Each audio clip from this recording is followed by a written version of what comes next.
Hi friends, అందరికీ నమస్కారం. అంజలి కథలకి స్వాగతం. విచిత్ర కాశీ రామేశ్వర మజిలీ కథలు 6వ భాగం. 8వ మజిలీ బుద్ధిహీనుడి కథ. గురు శిష్యులు ఆ రాత్రి అక్కడనే గడిపి మరునాడు వేకువజామున తమ ప్రయాణం కొనసాగించారు. మధ్యాహ్న సమయానికి ఒక పల్లెను చేరారు. అక్కడ ఒక చావడిలో మకాం వేశారు. చావడికి సమీపంలో ఉన్న కోనేరులో స్నానం చేశారు. యోగానందుడు ధ్యానం చేసుకోసాగాడు. గుణాకరుడు పల్లె లోపలికి వెళ్ళి వంటకు కావలసిన సరుకులు తీసుకుని వచ్చాడు. వాటితో వంట చేశాడు. ఇరువురు భోజనం చేశారు. యోగానందుడు చావడిలో విశ్రాంతి తీసుకుంటున్నాడు. గుణాకరుడు పాత్రలను శుభ్రపరిచి వాటిని భద్రపరిచాడు. తర్వాత యోగానందుని వద్దకు వచ్చి ఆయన పాదాల చెంత కూర్చున్నాడు. గుణాకరుడు యోగానందునితో, గురువుగారు, ఈ రోజున కూడా నాకు ఈ పల్లెలో ఒక వింత కనిపించింది. ఒక వీధిలో ఒక అందమైన గొప్ప భవనం ఉన్నది. కానీ అది తగలబడి ఉన్నది. గోడలను చూస్తే అది ఎంతో గొప్పగా కట్టిన భవనం అని తెలుస్తున్నది. అది ఎవరో ధనవంతుని నివాసం అనుటలో సందేహం లేదు. కానీ కాలిన ఆ సుందర భవనాన్ని తిరిగి బాగు చేయించకుండా అలా వదిలివేయటమే ఆశ్చర్యాన్ని కలిగిస్తున్నది అన్నాడు. యోగానందుడు నవ్వి, అది ఒక విచిత్రమైన వృత్తాంతము, దాని గురించి చెబుతాను విను అని ఆ భవనం గురించి చెప్పసాగాడు. ఆ విశాల భవనానికి యజమాని రఘుపతి నాయకుడు. ఈ చుట్టుపక్కల గ్రామాలలో అతడే ధనవంతుడు. అతని భార్య నీలాంబ. ఆ దంపతులకు ఒక్కడే కుమారుడు. అతడి పేరు గిరిరాయ చౌదరి. రఘుపతి నాయకుడు అంతగా తెలివిలేని వెంకన్న అనేవాడిని పనివానిగా నియమించుకున్నాడు. చాలా తక్కువ జీతానికి అతను పనిచేసేవాడు. రఘుపతి నాయకుని ఇంటిలో చాలా కోళ్లు ఉండేవి. అయితే రోజుకొక కోడి మాయమవుతూ ఉన్నది. అందుకోసం వెంకన్నను కోళ్లకు కాపలాగా ఉండమన్నాడు. వెంకన్న కాపలా కాస్తున్నా కూడా రోజుకో కోడి మాయమైతూనే ఉన్నది. దానితో రఘుపతి వెంకన్నను తిట్టి కోళ్లను లెక్కించాడు. వాటిని వెంకన్నకు అప్పజెప్పి, ఒరేయ్, రేపు ఉదయాన నేను ఈ కోళ్లను లెక్కిస్తాను. వాటిలో ఒక్కటి తగ్గినా నిన్ను శిక్షిస్తాను, జాగ్రత్త అని చెప్పాడు. అప్పుడు వెంకన్న ఆలోచించి, రాత్రిపూట నేనెంత మెలకువగా ఉందామన్నా నాకు నిద్ర రాక తప్పదు. ఎవడో దొంగ సమయం చూసి కోడిని తీసుకుని వెళ్తున్నాడు. అందుకని ఏదో ఒక ఉపాయం ఆలోచించాలి అనుకుంటూ కోళ్లను ఒకదానితో మరొక దానిని ఒక తాడుతో కట్టాడు. ఆ తాడును తన నడుముకు కట్టుకున్నాడు. ఎవరైనా కోడిని తీసుకొని వెళ్ళబోతే నాకు తెలుస్తుంది అనుకొని హాయిగా నిద్రపోయాడు. ఒక ఎలుక ఆ దారి వెంట వెళుతూ దారికి అడ్డంగా ఉన్న తాడును కొరికింది. దానితో వెంకన్న నడుముకు కట్టి ఉన్న తాడు తెగింది. ప్రతిరోజు వలనే దొంగ ఆ ఇంటిలోకి ప్రవేశించాడు. ఒక కోడిని ఎత్తుకొని పోబోతుంటే మిగిలిన కోళ్లన్నీ దాని వెంట వస్తున్నాయి.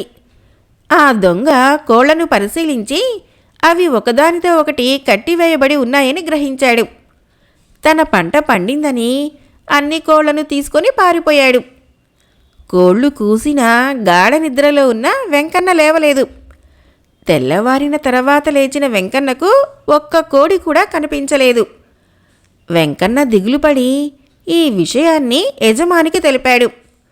దానితో రఘుపతి నాయకుడు కోపంతో వెంకన్నను కొట్టాడు. ఇది వెంకన్న చేసిన మొదటి తప్పు. ఈ సంఘటన జరిగిన 3 రోజుల తరువాత నీలాంబ వెంకన్నను పిలిచి ఒక చీటీ ఇచ్చింది. ఆ చీటీని పక్క ఊరిలో ఉన్న పండ్ల వ్యాపారికి ఇస్తే పండ్లు ఇస్తాడని, వాటిని తీసుకొని అతడి చేత చీటీ రాయించుకొని తీసుకురమ్మని వెంకన్నతో చెప్పింది. వెంకన్న యజమానురాలు ఇచ్చిన చీటీని తీసుకొని పక్క గ్రామంలోని పండ్ల వ్యాపారికి ఇచ్చాడు. అతను 50 పండ్లను ఒక బుట్టలో పెట్టి వెంకన్నకు ఇచ్చాడు. ఒక చీటీ కూడా ఇచ్చి నీలాంబకు అప్పచెప్పమని చెప్పాడు. వెంకన్న ఆ పండ్ల బుట్టను మోసుకుంటూ తన గ్రామానికి బయలుదేరాడు. అతనికి ఆ పండ్లను చూస్తుంటే తినాలనిపించింది. పండ్లను తినాలనే కోరిక పెరిగింది. 4 పండ్లు తింటే యజమానురాలికి ఎలా తెలుస్తుంది అనుకున్నాడు. బుట్టలోని పండ్లలో 4 పండ్లను ఎంచుకొని వాటిని తిన్నాడు. తర్వాత ఇంటికి చేరి పండ్ల బుట్టను, వ్యాపారి ఇచ్చిన చీటీని నీలాంబకు ఇచ్చాడు. నీలాంబ చీటీని చూసి తర్వాత బుట్టలోని పండ్లను లెక్కించింది. ఆమె చీటీ ప్రకారము 4 పండ్లు తగ్గాయని గ్రహించింది. ఆమె వెంకన్నను పిలిచి, ఓరి వెంకన్న, పండ్ల వ్యాపారి ఇచ్చిన చీటీ ప్రకారము బుట్టలో 50 పండ్లు ఉండాలి, కానీ 46 మాత్రమే ఉన్నాయి. మిగిలిన 4 పండ్లు ఏమైనాయి? వ్యాపారి తక్కువగా ఇచ్చాడా, లేక నువ్వు తిన్నావా, లేదా ఎవరికైనా ఇచ్చావా? నిజం చెప్పు అని అడిగింది. వెంకన్న నిజం ఒప్పుకున్నాడు. వ్యాపారి ఇచ్చిన పండ్లలో 4 పండ్లని తాను తిన్నట్లు చెప్పాడు. నీలాంబ ఈ విషయాన్ని భర్తకు చెప్పింది. రఘుపతి నాయకుడు కోపంతో వెంకన్నను శిక్షించాడు. ఇది వెంకన్న చేసిన 2వ తప్పు. కొంతకాలం తర్వాత రఘుపతి నాయకుడు దాదాపు 5 ఆమడల దూరంలో ఉండే ఒక గ్రామంలో ఉండే చౌదరి కుమార్తెతో తన కుమారుడికి వివాహం చేయాలని నిశ్చయించుకున్నాడు. ఆ వివాహ కార్యక్రమానికి అన్ని ఏర్పాట్లు చేయసాగాడు. దానిలో భాగంగా పక్క గ్రామంలో ఉండే ఒక నేతన్నతో బట్టలు నేయించాడు. వాటిని తీసుకుని రావటానికి వెంకన్నను పంపాడు. వెంకన్న తన యజమాని చెప్పినట్లు పొరుగురు వెళ్ళి అక్కడ నేతగాడి వద్దకు వెళ్ళాడు. అతడు నూతన వస్త్రాలను ఒక బట్టలో పెట్టి మూటగా కట్టాడు. ఆ బట్టల మూటను వెంకన్నకు ఇచ్చి జాగ్రత్తగా వెళ్ళి రమ్మని పంపాడు. వెంకన్న మూటను మోస్తూ చాలా దూరం నడిచాడు. కొంతసేపటికి అలసిపోయి దారిలో ఒక చెట్టు కింద కూర్చున్నాడు. నిద్ర వస్తుందంటే మూటను పక్కన పెట్టి నేలపై ఒక గుడ్డను పరిచి దానిపై పడుకున్నాడు. చల్లగాలికి అతనికి గాఢంగా నిద్రపట్టింది. అదే సమయంలో ఆ దారిన పోతున్న ఒకడు నిద్రపోతున్న వెంకన్నను చూశాడు. అతని పక్కన ఉన్న మూటను చూసి దానిని దొంగిలించాలనుకున్నాడు. చుట్టుపక్కల ఎవ్వరూ లేని సమయం చూసి ఆ మూటను ఎత్తుకుపోయాడు. తర్వాత చాలాసేపటికి వెంకన్నకు మెలకువ వచ్చింది. నిద్రలేచిన వెంకన్న ఆలస్యమైనందుకు యజమాని కోపిస్తాడని భయపడుతూ మూట కోసం చూశాడు. కానీ బట్టల మూట కనిపించకపోయేసరికి అతనికి మతిపోయింది. మూట కోసం చుట్టుపక్కల వెతికి అది పోయినట్లు నిర్ధారించుకున్నాడు. తన యజమాని ఏమి చేస్తాడోనని భయంతో ఏడ్చాడు. అలా ఏడుస్తూనే సాయంకాలానికి ఇంటికి చేరాడు. రఘుపతి నాయకుడు వెంకన్నను చూస్తూనే, ఇంతసేపు దాకా ఏం చేస్తున్నావు? బట్టలు తెచ్చావా లేదా? తెస్తే ఎక్కడున్నాయి అని అడిగాడు. వెంకన్న జరిగింది చెప్పాడు. రఘుపతి నాయకుడు వెంకన్నని తిట్టి కొట్టాడు. 3వసారి తనకు నష్టం కలిగించినందున వెంకన్నను పనిలో నుంచి తీసేసి వేరొకరిని పెట్టుకుందామని అనుకున్నాడు. కానీ తిట్టినా కొట్టినా పడుతూ ఇంటి పని చేసేవాడు దొరకడు అని అర్థం చేసుకున్నాడు. అదీకాక ఇంత తక్కువ జీతానికి ఎవరూ పని చేయరని కూడా రఘుపతి నాయకుడికి తెలుసు. అందుకని వెంకన్నను పని నుంచి తీసేయలేదు. వేరొకతనికి ధనమిచ్చి నూతన వస్త్రాలను తెప్పించాడు. రఘుపతి నాయకుడు పెళ్లి పనులన్నింటినీ పూర్తి చేశాడు. రావలసిన బంధువులందరినీ పిలిపించాడు. అందరూ కలిసి బండ్ల మీద పెళ్లికి బయలుదేరారు. అయితే ప్రయాణం రాత్రి సమయంలో కూడా చేయవలసి ఉంటుంది. అందుకని రఘుపతి నాయకుడు వెంకన్నను బండ్ల వెనక నడిచి రమ్మన్నాడు.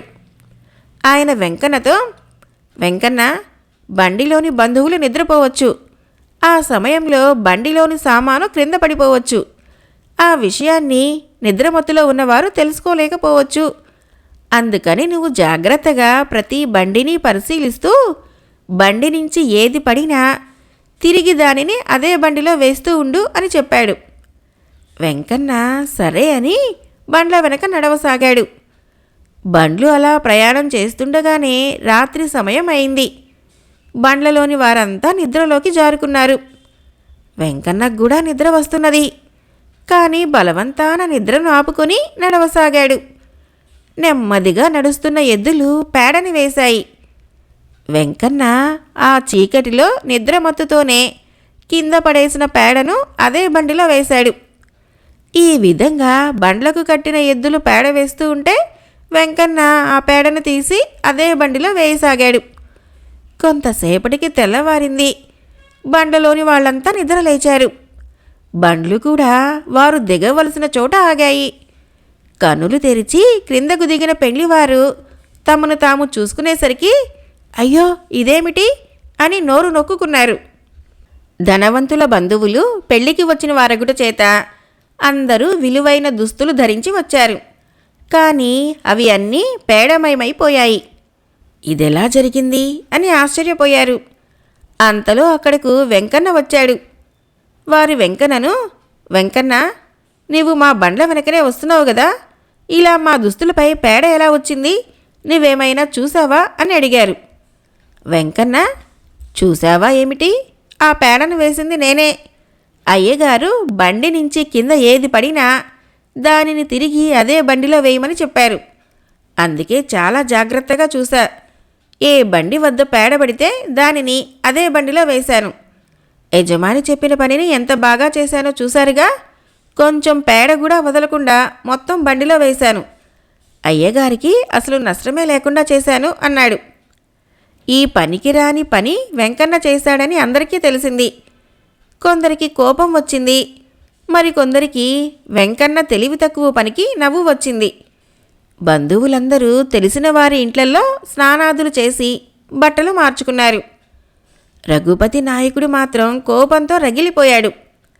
ఓరి వెధవ, బండిలోని సామాన్లు క్రింద పడితే బండిలో పెట్టమన్నాను, కానీ ఎద్దులు వేసిన పేడను అందరి మీద చల్లమని చెప్పానా, బుద్ధిలేని వెధవ అంటూ వెంకన్నను కొట్టాడు. ఇది వెంకన్న చేసిన 4వ తప్పు. మరలా అందరూ బండ్లపై ప్రయాణమై పెళ్లికూతురి గ్రామానికి వెళ్లారు. పెళ్లికూతురు తండ్రి ఇతరులు ఎదురు వచ్చి రఘుపతి నాయకుడు మరియు మిగిలిన బంధువులను విడిది ఇంటికి తీసుకొని వెళ్లారు. అక్కడ వారికి అతిథి మర్యాదలు చేశారు. ముహూర్త సమయానికి గిరిరాయ చౌదరికి పెళ్లికూతురికి వివాహం జరిగింది.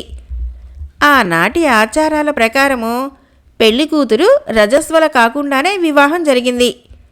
అందువలన సాంప్రదాయం ప్రకారము పెండ్లి కుమారుడు 3 రాత్రులు అత్తవారింట నిద్రపోవాలి. ఆ ఆచారం ప్రకారము అత్తగారింట్లో గిరిరాయ చౌదరికి ఒక గది ఏర్పాటు చేశారు. రఘుపతి నాయకుడు వెంకన్నను పిలిచి, ఒరే, మా అబ్బాయి చాలా చిన్నవాడు, అందువలన పడక గదిలో వసతులన్నింటినీ ఏర్పరిచి వాడు పడుకున్న తర్వాత తలుపులు మూసి బయటికి రా అని అతన్ని పడక గదికి పంపాడు. వెంకన్న వెళ్ళి గదిలో మంచం పైన పరుపు వేసి దీపాలు వెలిగించాడు.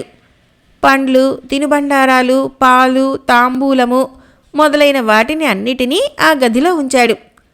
ఈ కార్యక్రమాలన్నీ చేసిన తర్వాత వెంకన్నకు పండ్లు, మిఠాయిలు చూడగానే నోరూరింది. వాటిని తినాలనిపించింది. దొరకొడుకు సంతృప్తిగా భోజనం చేశాడు కదా, ఇక వీటిని తింటాడా ఏంటి? తినడు. అనవసరంగా వీటిని వదిలేయటం ఎందుకు? ఏదో మర్యాద కోసం 1-2 పండ్లు ఉంచితే సరిపోతుంది. మిగిలిన వాటిని నేనే తిని వీటికి న్యాయం చేస్తాను అనుకొని వాటిని తినటం ప్రారంభించాడు. ఎంతో రుచిగా ఉన్న వాటన్నింటినీ తిని పాలు తాగాడు. పాత్రలన్నింటినీ ఖాళీ చేసిన తర్వాత వెంకన్నకు భయం వేసింది. అరరే, కొంచెం కూడా మిగల్చకుండా అన్నీ తినేశాను. ఒకవేళ దొరకొడుకు ఒక రాత్రి వేళ ఏదైనా తినాలనుకుంటే ఎలా? ఈ విషయం తెలిస్తే దొర నన్ను చావబాదుతాడు. ఇప్పుడేం చేయాలి అని అటూ ఇటూ వెతికి తనకు కనిపించిన చింతపండును ఒక పాత్రలో, ఆముదాన్ని మరొక పాత్రలో ఉంచి వాటిని అతని మంచం వద్ద ఉంచి మిగిలిన ఖాళీ పాత్రలను దాచాడు. గిరిరాయ చౌదరి తన గదికి వచ్చి పానుపుపై పరుండిన తర్వాత వెంకన్న అతనికి చెప్పి సెలవు తీసుకొని గది తలుపు మూసి వెళ్ళాడు. ప్రశాంతంగా నిద్రపోయాడు. వెంకన్న వెళ్ళిన తర్వాత గిరిరాయ చౌదరి మంచం వద్ద ఉన్న చింతపండును, ఆముదాన్ని చూశాడు. పెళ్ళి అయిన తర్వాత ఇలా గదిలో ఉంచిన చింతపండును తిని ఆముదం తాగాలి కాబోలు. ఇది వీరి ఆచారం కాబోలు. అందుకనే నా మంచం వద్ద వీటిని ఉంచారు అనుకొని అయిష్టంగా బలవంతంగా ఆ చింతపండును తిని ఆముదం తాగాడు. దీని ప్రభావంతో అతనికి విరోచనాలు ప్రారంభమయ్యాయి. తెల్లవారే వరకు అతడు విరోచనాలతో ఇబ్బంది పడుతూ చివరికి నీరసంతో పడిపోయాడు. వైద్యులు వచ్చి ఎన్ని చికిత్సలు చేసినా విరోచనాలు ఆగలేదు. అందరూ దిగాలు పడి కూర్చున్నారు. వైద్యులకు కూడా అకస్మాత్తుగా ఇంత భయంకరంగా పెళ్ళికొడుకుకు విరోచనాలు ఎందుకు అవుతున్నాయో అర్థం కాలేదు. అందరూ అలా దిగులుతో ఏం జరిగిందో అర్థం కాక బాధపడుతూ ఉంటే వెంకన్న ఒక కుర్రవాడితో రాత్రి పెండ్లికొడుకు దగ్గర చింతపండు ఆముదాన్ని పెట్టారు.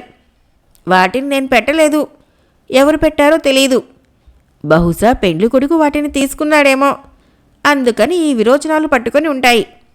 వాటికి తగిన చికిత్స చేస్తే పెండ్లికొడుకు ఆరోగ్యం బాగైతుంది అని చెప్పాడు. అతడు ఆ విషయాన్ని మిగిలిన వారికి చెప్పాడు. ఈ విషయం తెలిసిన రఘుపతి నాయకుడు వెంకన్నను కొట్టి నిజం చెప్పమని హింసించాడు. ఆ బాధలకు ఓర్వలేక వెంకన్న జరిగింది చెప్పాడు. రఘుపతి కోపంతో వెంకన్నను తన్ని చేయునది లేక అధిక డబ్బు ఇచ్చి మంచి వైద్యులను రప్పించాడు. వారు గిరికి వైద్యం చేశారు. గిరి ఆరోగ్యం బాగుపడి అతను చేతికర్ర సాయంతో నడిచే స్థితికి వచ్చే వరకు పెండ్లి కుమార్తె ఇంటిలోనే ఉన్నారు. తర్వాత రఘుపతి నాయకుని దంపతులు వారి కుమారుడు వెంకన్న స్వగ్రామానికి బయలుదేరారు. ఇలా 5 తప్పులు చేసిన వెంకన్నను పని నుంచి తీసేయటం రఘుపతి నాయకునికి ఇష్టం లేదు. ఎందుకంటే వేరే పనివాడైతే ఎక్కువ జీతం ఇవ్వాలి. అంతేకాక యజమాని కొట్టినందుకు ఇంకొకడైతే నానా గొడవ చేసి అతన్ని బజారుకు ఇచ్చేవారు. వెంకన్న తెలివి తక్కువ వాడు కావటంతో ఎంత కొట్టినా భరిస్తూ తక్కువ జీతానికి పనిచేస్తున్నాడు. అందువలన పిసినారి అయిన రఘుపతి నాయకుడు వెంకన్నను పని నుంచి తొలగించలేదు. కొద్ది రోజుల తర్వాత గిరిరాయ చౌదరి ఆరోగ్యం బాగైంది. అతడు ఇంతకు ముందు వలె హుషారుగా తిరుగుతున్నాడు. కొంతకాలం గడిచాక గిరిరాయ చౌదరి భార్య పెద్ద మనిషి అయింది. దానితో ఆమె తల్లిదండ్రులు రఘుపతి నాయకుడితో మాట్లాడి శోభనానికి ముహూర్తం పెట్టించారు. కానీ ఆ ముహూర్తం సమీపించిన రోజున అకస్మాత్తుగా గిరిరాయ చౌదరికి రఘుపతి నాయకుడికి జ్వరం వచ్చింది. దానితో ముహూర్తం మార్పించమని వియ్యంకుడికి ఉత్తరం రాయించాడు. రఘుపతి నాయకుడు ఆ ఉత్తరాన్ని వెంకన్నకి ఇచ్చి దానిని తన వియ్యంకుడికి ఇచ్చి రమ్మని చెప్పాడు. అతడు వెంకన్నతో, ఒరేయ్, శోభన ముహూర్తం మార్చమని వియ్యంకుడికి ఉత్తరం రాశాను. దీనిని నువ్వు జాగ్రత్తగా ఆయన చేతికివ్వు. అంతేకాక నువ్వు అనవసరంగా మాట్లాడమాకు. 3 మాటలు మాట్లాడి వెంటనే రా. ఎక్కువ మాట్లాడితే ఒళ్ళు చీరేస్తాను, జాగ్రత్త అని చెప్పి హెచ్చరించి వెంకన్నను పంపాడు. వెంకన్న యజమాని ఇచ్చిన ఉత్తరాన్ని తీసుకొని యజమాని వియ్యంకుడి గ్రామానికి బయలుదేరాడు. దారిలో ఉత్తరం ఎక్కడో జారిపోయింది. జాబు పోయిందని దిగులు పడినా తర్వాత ధైర్యం తెచ్చుకున్నాడు. ఉత్తరం పోయినా విషయాన్ని నోటితో చెబితే సరిపోతుంది కదా అనుకున్నాడు. వడివడిగా నడుస్తూ తన యజమాని వియ్యంకుని ఇంటికి వెళ్ళాడు. ఆయన వెంకన్న తన వియ్యంకుని ఇంట పనివాడని తెలిసి ఉండడంతో సంతోషంగా లోపలికి తీసుకొని వెళ్ళాడు. ఆయన వెంకన్నతో, నువ్వు వెంకన్నవు కదా, ఇంటి నుంచి ఎప్పుడు బయలుదేరావు అని అడిగాడు. వెంకన్న 3 రోజుల క్రితం బయలుదేరాను అని చెప్పాడు. అప్పుడు ఆయన, దారిలో ఏరు ఉంది కదా, నీరెక్కువగా ఉందా లేదా తక్కువగా ఉందా, దానిని దాటడానికి నువ్వు ఇబ్బంది పడలేదు కదా అని అడిగాడు. వెంకన్న, ఏరులో నీరు చాలా తక్కువగా ఉంది, అందరూ నడుచుకుంటూనే ఏరు దాటుతున్నారు అని చెప్పాడు. తర్వాత వియ్యంకుడు, వెంకన్న, మా వియ్యంకుడు కులాసాగానే ఉన్నాడా, పొలం పనులు అయిపోయాయా అని అడిగాడు. దానికి వెంకన్న, మా దొర బాగానే ఉన్నాడు, పొలం పనులన్నీ అయిపోయాయి, పంట ఇంటికి వచ్చింది అని చెప్పాడు. తర్వాత వియ్యంకుడు, మా అల్లుడు ఇప్పుడు ఎలా ఉన్నాడు, ఆరోగ్యంతోనే ఉన్నాడు కదా అని అడిగాడు. దానికి వెంకన్న, మీ అల్లుడు గారు అని జవాబు చెబుతూ ఆగిపోయాడు. అతనికి తన యజమాని చెప్పిన మాటలు గుర్తుకు వచ్చాయి. 3 మాటల కంటే ఎక్కువ మాట్లాడితే శిక్షిస్తానని చెప్పిన మాట కూడా గుర్తుకు వచ్చింది. ఇప్పటికే 3 ప్రశ్నలకు సమాధానం చెప్పాను. ఇది 4వ ప్రశ్న. దీనికి జవాబు చెబితే 3 మాటల కంటే ఎక్కువ మాట్లాడినందుకు యజమాని కొడతాడు అని మౌనంగా ఉండిపోయాడు. అల్లుడు గురించి అడిగితే జవాబు చెప్పకుండా నోరు మూసుకొని గుటకలు మింగుతున్న వెంకన్నను చూసి వియ్యంకుడు, అతని భార్య కంగారు పడ్డారు. వియ్యంకుడు భార్య ఆతృతగా, మా అల్లుడు క్షేమంగానే ఉన్నాడు కదా అని అడిగింది. కానీ వెంకన్న మాట్లాడలేదు. వారు కంగారుగా, నీవు మా అల్లుడి ఇంటి నుంచే వస్తున్నావు కదా, అతనికేమైనా అనారోగ్యం కలిగిందా, ఏమైంది, అసలేం జరిగిందో నిజం చెప్పు అంటూ అతనిని, అల్లుని గురించి అనేక ప్రశ్నలు వేశారు. కానీ వెంకన్న దేనికి సమాధానం చెప్పకుండా తల వంచుకొని మౌనంగా కూర్చున్నాడు. దీనితో వారు తమ అల్లుడికి ఏదో జరిగింది అని ఏడ్చారు. వారి ఏడుపు విని ఇంటి చుట్టుపక్కల వారు వచ్చి విషయం తెలుసుకున్నారు. కొందరు గిరిరాయ చౌదరి జీవించే ఉన్నాడా అని అడిగినా వెంకన్న మౌనంగా ఉన్నాడు. పైగా వారందరూ ఏడుస్తూ ఉంటే అతనికి ఏడుపు వచ్చింది. వారందరూ గిరిరాయ చౌదరి చనిపోయాడని అర్థం చేసుకున్నారు. సాంప్రదాయాన్ని పాటించి నూతన పెండ్లి కూతురును విధవరాల్ని చేశారు. ఆచారం ప్రకారము అన్ని కార్యక్రమములను చేసి వారు వెంకన్నతో, ఇక నువ్వు వెళ్ళవచ్చు, మీ యజమానితో మా సంబంధ బాంధవ్యాలు ఇంత త్వరగా ముగిసిపోతాయని ఊహించలేదు. ఏం చేద్దాం, అంతా దైవ నిర్ణయం, పసిదాని కాపురం బుగ్గి అయింది అన్నారు. వెంకన్న మాత్రం ఏమీ మాట్లాడకుండా ఇంటికి బయలుదేరాడు. పైగా జరగరానిది జరుగుతున్నా తాను యజమాని చెప్పినట్లుగా 3 మాటలే మాట్లాడి పట్టుదలగా 4వ మాట మాట్లాడినందుకు తనను తాను మెచ్చుకున్నాడు. రఘుపతి నాయకుడు, అతని భార్య వెంకన్న కోసం ఎదురు చూడసాగారు. అతడు వెళ్ళి 8 రోజులైనా ఇంకా రాలేదేమిటి అని ఆందోళన పడ్డారు. అంతలో వెంకన్న రావటం చూసి వారు కుదుటపడ్డారు. వియ్యంకుడికి ముహూర్తం మార్చమని చెప్పావా? వారేమన్నారు? అక్కడ విశేషాలేమిటి అని వెంకన్నను అడిగారు. వెంకన్న రఘుపతి నాయకునితో, అయ్యా, ముందుగా వారడిగిన 3 ప్రశ్నలకు సమాధానం చెప్పాను. 4వ ప్రశ్నగా అల్లుడి ఆరోగ్యం గురించి అడిగారు. కానీ నేను మీరు చెప్పినట్లుగా 3 ప్రశ్నలకు మాత్రమే సమాధానం చెప్పి 4వ ప్రశ్నకు సమాధానం చెప్పలేదు. వారందరూ అల్లుడిగారి గురించి అనేక ప్రశ్నలు వేశారు. అయినా నేను మాట్లాడలేదు.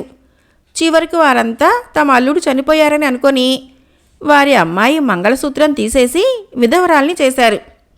అయినా నేను మీరు చెప్పినట్టు 4వ మాట మాట్లాడలేదు. పట్టుదలగా మౌనంగా ఉండి జరిగేది చూస్తూ ఉన్నాను, కానీ ఒక్క మాట కూడా మాట్లాడలేదు.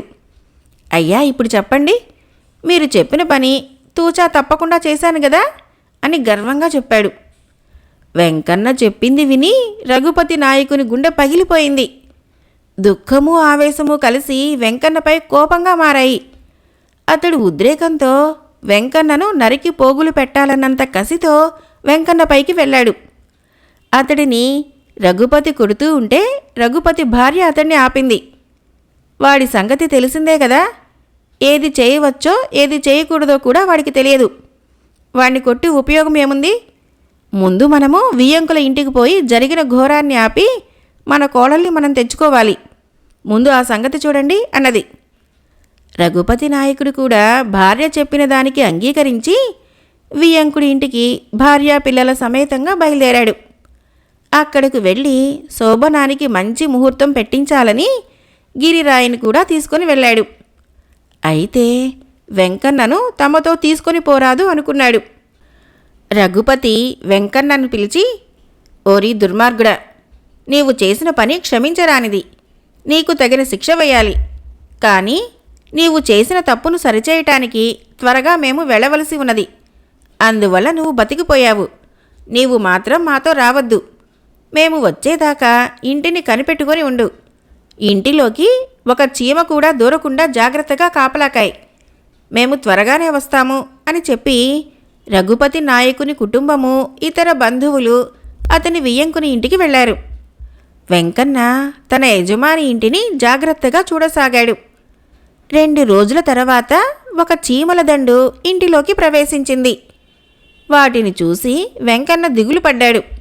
యజమాని ఒక్క చీమ కూడా ఇంటిలోకి రాకూడదు అని చెప్పాడు. కానీ ఇప్పుడు అనేక చీమలు ఒక్కసారిగా ఇంటిలోకి వచ్చాయి. ఇప్పుడేమి చెయ్యాలి? దొర వచ్చి ఈ చీమలను చూస్తే నన్ను బ్రతకనీయుడు. అందుకని ఒక్క చీమ కూడా లేకుండా చేయాలి అనుకున్నాడు. చీమలన్నింటినీ ఇంటిలోకి రానిచ్చి తలుపులు మూసేశాడు. తర్వాత చీమలని చంపడానికి ఇంటిని తగులబెట్టాడు. రఘుపతి నాయకుని ఇల్లు తగలబడటం చూసి ఇరుగు పొరుగువారి వచ్చి మంటలను ఆర్పడానికి ప్రయత్నించారు. కానీ వెంకన్న, మంటలను ఆర్పకండి, ఇల్లు శుభ్రంగా ఉండాలని మా యజమాని ఆజ్ఞ మేరకు నేనే ఇంటిని తగులబెట్టాను, మీరు మంటల్ని ఆర్పకండి అని వారిని ఆపాడు.